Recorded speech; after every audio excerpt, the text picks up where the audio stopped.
NCERT class 11th biology में plant kingdom के नाम से चैप्टर दिया हुआ है।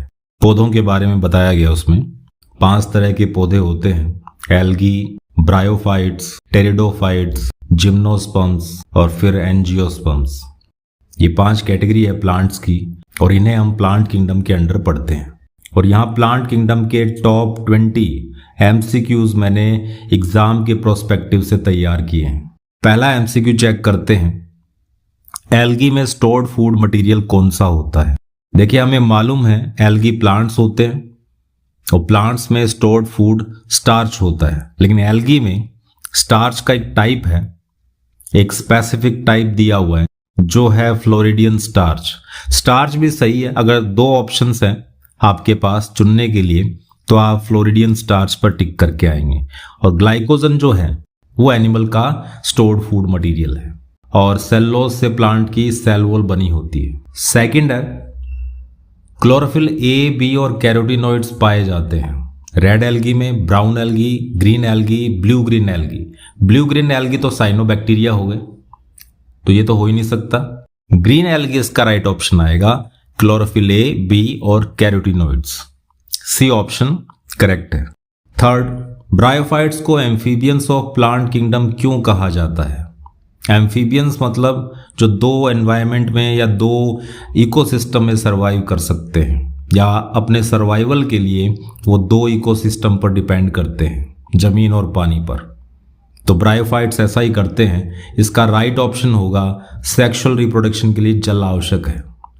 ये पानी के किनारे लगते हैं मिट्टी के अंदर, और पानी के किनारे इसलिए लगते हैं कि उन्हें रिप्रोडक्शन करने के लिए पानी की आवश्यकता होती है। फोर्थ है, ब्रायोफाइट्स में डोमिनेंट जनरेशन होती है।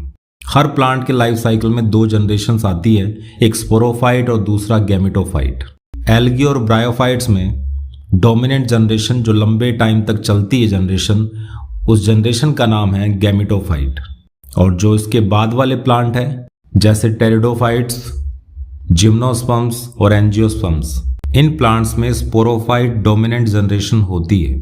फिर है, टेरिडोफाइट्स में पहली बार क्या दिखाई दिया हमें, सीड, फ्लावर, वैस्कुलर टिश्यू और फ्रूट।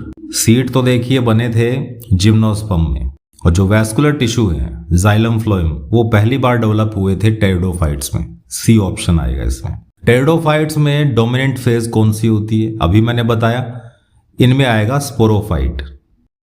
होमोस्पोरस टेरिडोफाइट का उदाहरण कौन सा है। एग्जाम्पल पूछा गया है होमोस्पोरस टेरिडोफाइट, जिनके स्पोर हैं वो एक जैसे दिखाई देते हैं। आंसर होगा लाइकोपोडियम। हिटेरोस्पोरी का क्या इंपॉर्टेंस है, सीड बनने स्टार्ट हो गए।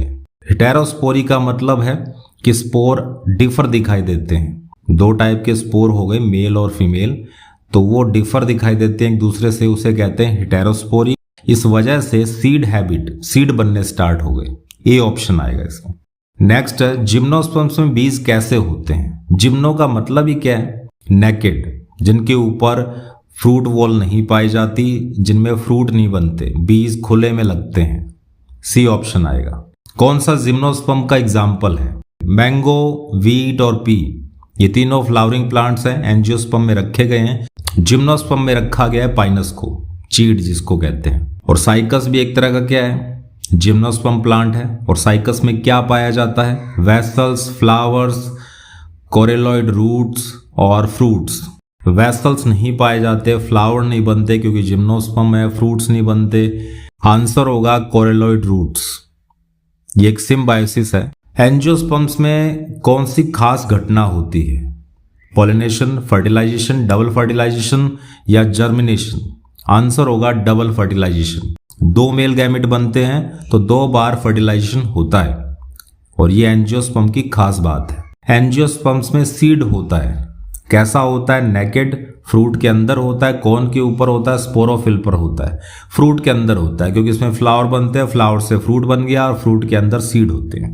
बी, डबल फर्टिलाइजेशन में बनता है। एक तो देखिए एम्ब्रायो जरूर बनेगा एग सेल से, और एक बनेगा एंडोस्पर्म। देखिए, पहला जो मेल गैमेट है वो जब फर्टिलाइज करेगा एग सेल को तो उससे एम्ब्रायो बनता है, और जो दूसरा मेल गैमेट आता है सेकेंडरी न्यूक्लियस को फर्टिलाइज करता है जिससे एंडोस्पर्म बनता है, जो एम्ब्रायो को नरिश करने का काम करता है। बी ऑप्शन आएगा। 15वां है, रेड एल्गी में रिजर्व फूड कौन सा होता है? आंसर क्या होगा इसमें? Starch, floridean starch, laminarin, glycogen. Glycogen तो आएगा ही नहीं। स्टार्च और फ्लोरिडियन स्टार्च में अपने टिक करके आएंगे फ्लोरिडियन स्टार्च पर। अब दो ऑप्शन रहते हैं, बी और सी, और इन दोनों में से अपने चूज करेंगे फ्लोरिडियन स्टार्च को। ब्राउन एल्गी में रिजर्व फूड कौन सा होता है? लेमिनरीन और मैनिटोल। एल्गी की सेल वॉल बनी होती है सेल्लोज और पैक्टिन से, काइटिन से, लिग्निन से, सुबेरिन से, और इसका सही आंसर है सेल्लोज और पैक्टिन। एंजियोस्पर्म्स में मेल गैमेटोफाइट कौन होता है? मेल गैमेटोफाइट का मतलब है जिसमें मेल गैमेट बनेगा, तो ये सी ऑप्शन आएगा इसमें, पोलन ग्रेन, परागकण। 19वां है, ऑल्टरनेशन ऑफ जनरेशंस का क्या अर्थ है, क्या मतलब निकलता है? एक स्पोरोफाइट जनरेशन होती है, दूसरी होती है गैमेटोफाइट। इन दोनों का ऑल्टरनेशन चलता रहता है, एक के बाद एक आती रहती है, तो स्पोरोफाइट और गैमेटोफाइट का क्रमिक परिवर्तन। लास्ट एमसीक्यू है, सबसे एडवांस्ड प्लांट ग्रुप है। देखिए एल्गी सबसे पहले आए थे, उसके बाद ब्रायोफाइट्स, फिर उसके बाद टेरिडोफाइट्स, जिम्नोस्पर्म्स, और सबसे एडवांस्ड है एंजियोस्पर्म्स। मोस्टली जो आसपास अपने को फ्लावरिंग प्लांट्स दिखाई दे रहे हैं वो सारे के सारे एंजियोस्पर्म्स के मेंबर हैं। यही एडवांस्ड प्लांट ग्रुप है, इससे ऊपर अभी तक कोई प्लांट और बने नहीं है। उम्मीद करता हूँ ये एमसीक्यूज आपके लिए इन्फॉर्मेटिव रहे होंगे।